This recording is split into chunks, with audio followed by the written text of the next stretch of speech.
une information jusqu'alors méconnue.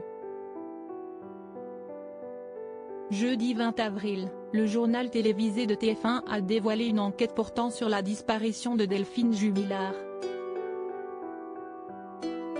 De passage à Cagnac-les-Mines et dans la région natale du couple, les équipes de journalistes ont ainsi pu rencontrer une ancienne fréquentation de Cédric Jubilard.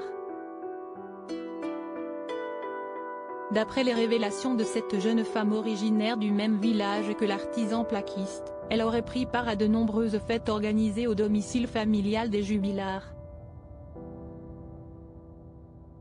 Il avait complètement une double vie, sa femme ne nous connaissait pas, ne savait pas qui il fréquentait, a-t-elle fait savoir, sous couvert d'anonymat.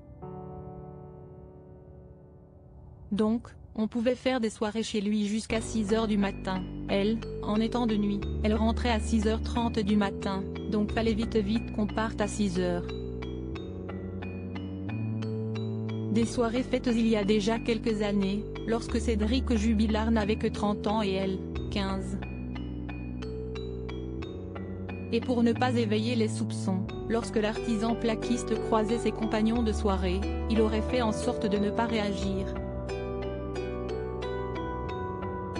De passer de 6 h avant où on rigolait, on buvait ensemble à 6 h après, faire comme si on n'existait pas, faut avoir quand même du sang-froid, a ensuite déploré la jeune femme.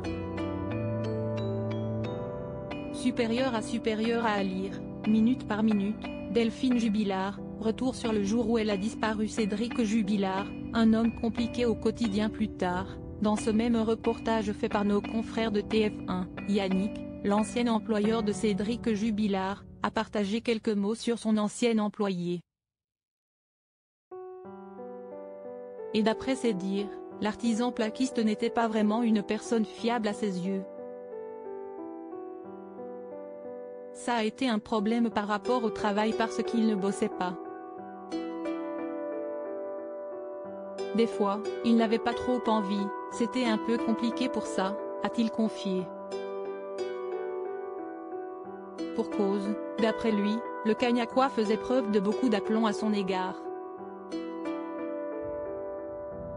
Il avait beaucoup d'aplomb, c'est-à-dire si on le voyait faire une bêtise, il soutenait que c'était pas vrai, a-t-il ensuite précisé. Un caractère difficile à gérer dans le milieu professionnel et qui a ainsi encouragé Yannick à se séparer de lui. Pour rappel, Cédric Jubilard demeure présumé innocent des faits qui lui sont reprochés par la justice. Crédit photo, capture d'écran Facebook.